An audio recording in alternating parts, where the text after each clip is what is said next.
Familiar pain often feels safer than unfamiliar freedom because the nervous system doesn't register new as safe. When you're with a narcissist, you aren't living, you're surviving. You are constantly walking on eggshells, afraid to say anything when they walk in one of their moods. You're even too afraid to ask them what's wrong. And while this person is in your space trying to make you feel afraid, you're pampering them with a beautiful dinner so that they won't start another chaotic drama with you. That's survival.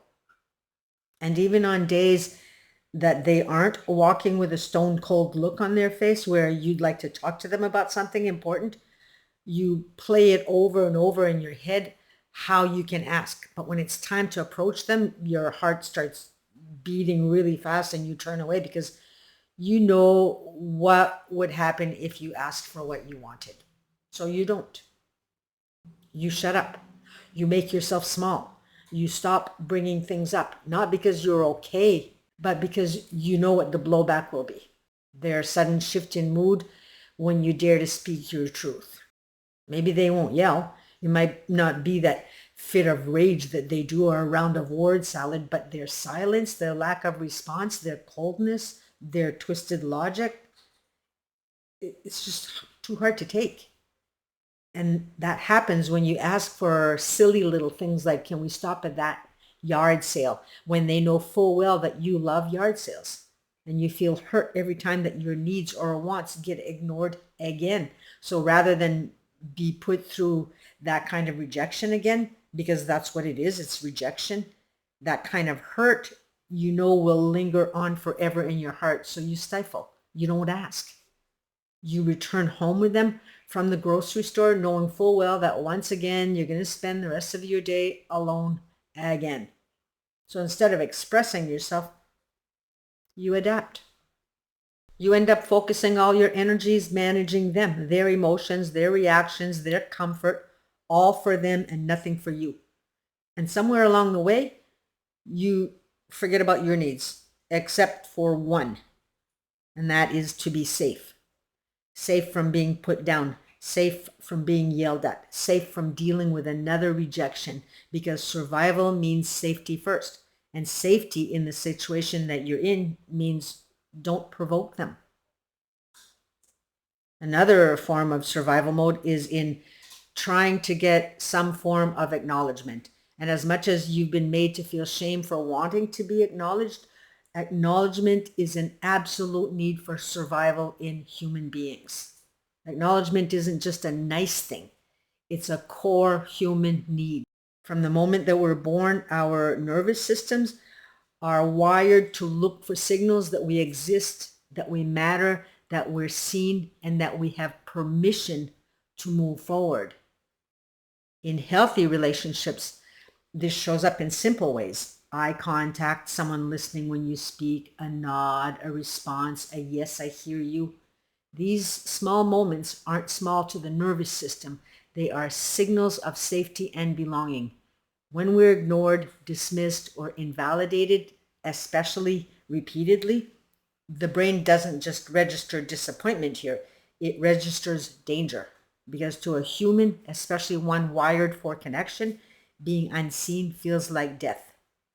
In ancient terms, to be emotionally exiled was to be left alone in the wilderness.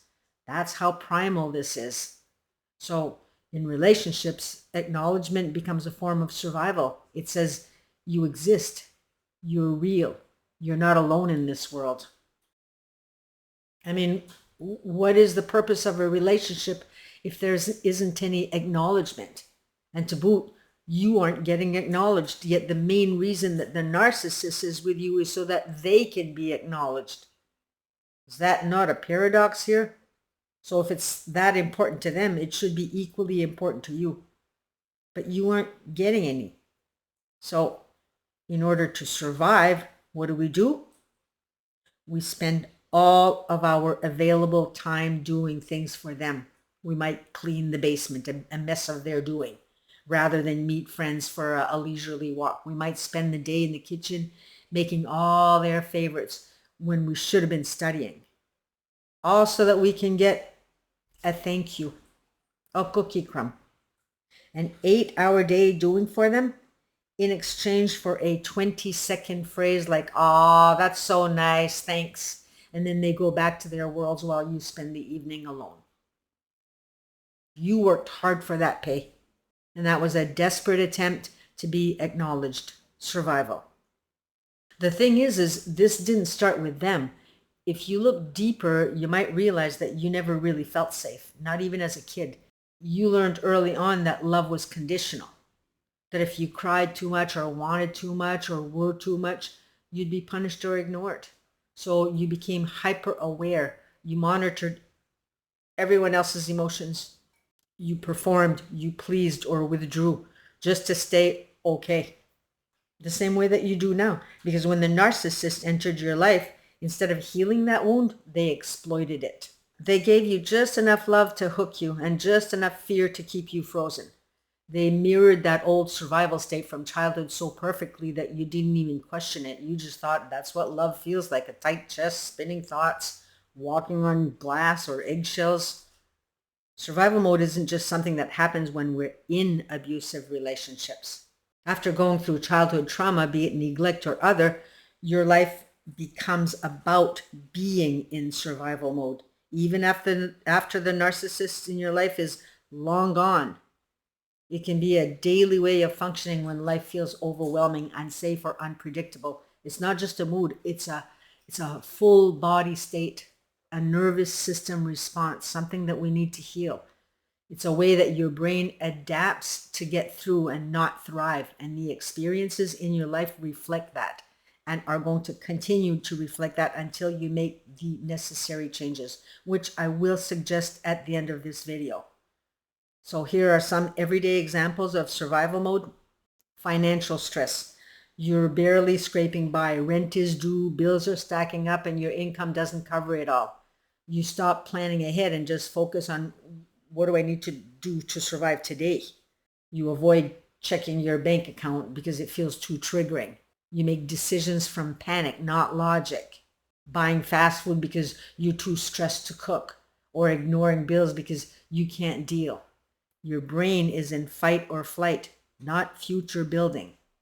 Overwhelm at work. Your inbox is flooded. Deadlines are looming. You feel like you can't catch up. You freeze, staring at your screen, doing nothing, even though there's so much to do. You snap at coworkers or isolate completely. You procrastinate, not because you're lazy, but because your system is overloaded. You tell yourself, just get through the day, because that's all that your nervous system can handle.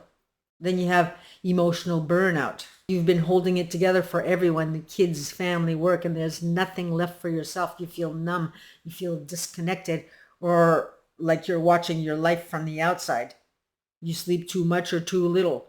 You eat for comfort or forget to eat at all. You have trouble feeling joy, even when good things happen. Anything sound familiar here? You stop dreaming.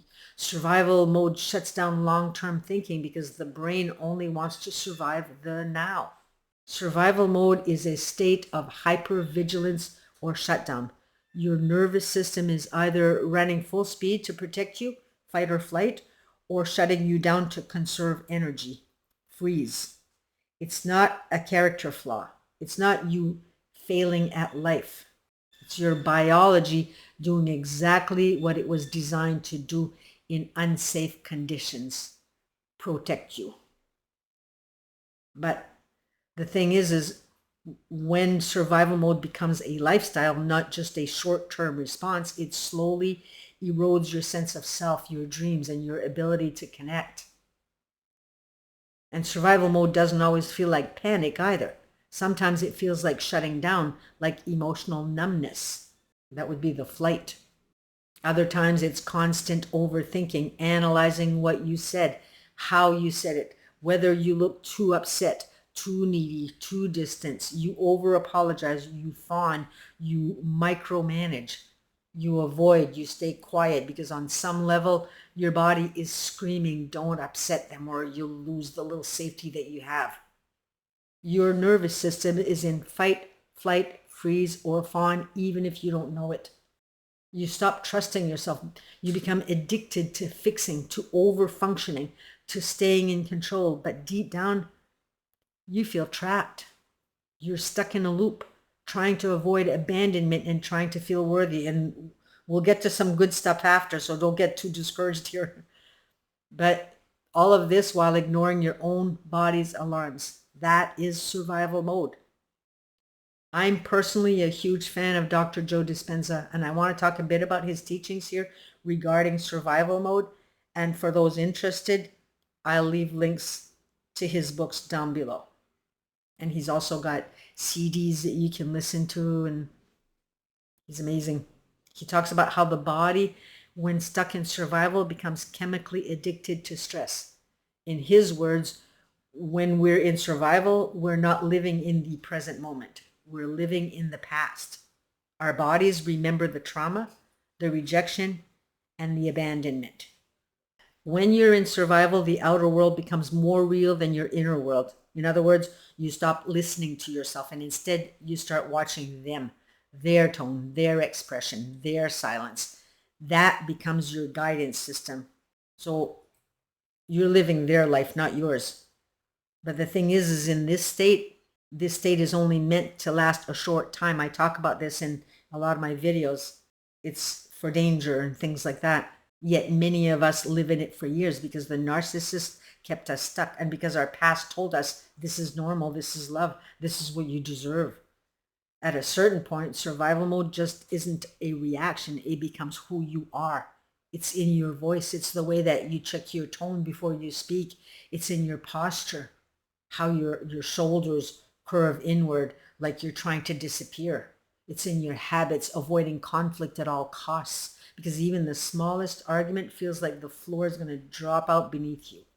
You live like that long enough and your nervous system doesn't know how to not be on edge. Even when they're gone.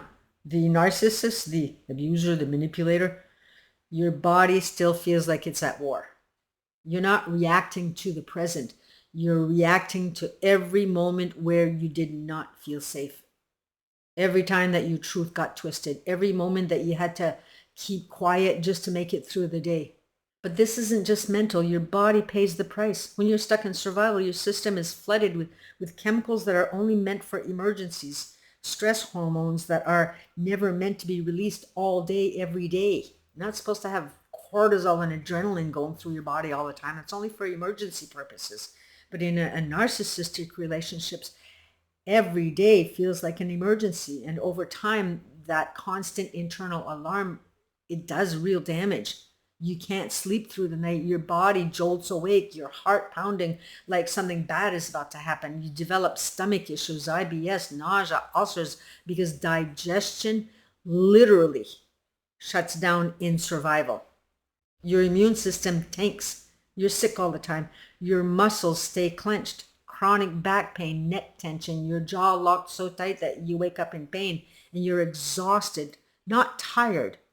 Exhausted in your bones because your body is burning through all of its resources trying to keep you safe from a threat that never ends. You can go to doctors, you can get blood work, you can try all the diets and supplements. But if your body still thinks that it's in danger, it's not gonna heal because healing only happens in safety. And you haven't felt safe for a long time. A long, long, long time. The thoughts in survival mode are loud. They are repetitive. They're rooted in fear. And they create more of the same experiences that you're already experiencing. You have thoughts like, what if I say the wrong thing? And they shut down again. They're mad at me. I can feel it. What did I do? I should just keep this to myself. It's not worth the fight. If I bring this up, they're going to twist it and I'll be the problem again. Why can't I just be easy to love? Maybe I'm too much. Maybe it's me. These are not just insecure thoughts. They're survival thoughts. They came from a body that has learned to avoid emotional danger at all costs. You start to believe that if you just behave right, communicate better, say it differently, you'll finally be treated with care. When we live in survival mode, constantly thinking from fear, worry, anger, or guilt, our bodies become chemically addicted to those emotions. And those thoughts, they signal to the brain to release stress hormones like cortisol and adrenaline, keeping the body in a constant state of hypervigilance. And over time, this weakens the immune system. It disrupts digestion, like I just said. It drains your energy and it keeps the body locked in the past. But when you begin to shift the inner state, practicing emotions like gratitude, compassion, or joy, even for just a few minutes a day, the brain sends new signals. Chemicals like dopamine, serotonin, and oxytocin begin to flood the body, boosting your immune system, improving your heart coherence, and regulating your nervous system. I mean, and this is all Joe Dispenza stuff here. Studies have shown that within just 4 days of gratitude 3 times a day for 15 minutes, there's a measurable strengthening of the immune system, and the body begins to heal. In essence, how you think and feel each day is shaping your internal chemistry and ultimately your life. And it isn't just about your health here. When we change our thoughts, we change our lives. From health, yes, but also our finances change, our relationships change, our whole world goes from one of misery to one of joy. And this video isn't supposed to be about Dr. Joe Dispenza, but I really believe in his teachings because he dives deep into not only survival mode, but shows you how to heal your life in all ways. So I deem it important to mention. That's the hope I'm giving you today. This is my advice today. If you want to see changes in both your internal world and external world, I really think this is the way to go. He has 3 books. One is called You Are the Placebo, Becoming Supernatural, and Breaking the Habit of Being Yourself. And as I said, links down below. So I'll leave you with this today in hopes that it gets some of you inspired to make some changes. Actually, I wish it for everyone. So take care, stop surviving, and start thriving. And we shall see you in the next video. Bye for now.